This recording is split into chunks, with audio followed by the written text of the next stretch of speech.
We briefly discussed memory in a previous video that I will link in the top right corner as well as in the description section.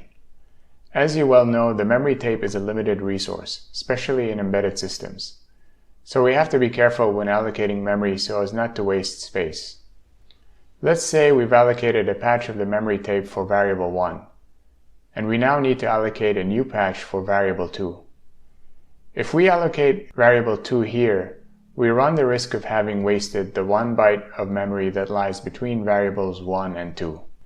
If all the variables that we need to allocate memory for going forward in our program execution require more than 1 byte, then we will never have the chance to allocate this 1 byte that we skipped, and it will have gone to waste.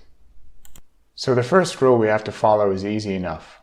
Always allocate memory directly adjacent to the most recently allocated memory. This way our allocated memory grows in one direction, in this case right to left, without creating any holes.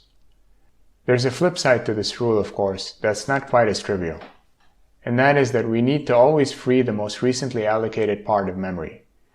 Meaning we cannot go back and free a part of memory all the way to the right because that part of memory was allocated before other parts.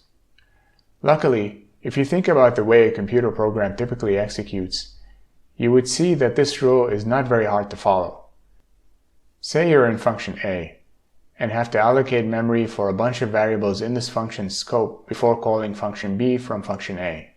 When we're done with function B and we return to the scope of function A, we want to still be able to access the variables declared earlier in function A. Meaning that we want to free the variables created in the scope of function B before freeing the ones in the scope of function A. So the part of memory we want to free is always the part that was most recently allocated.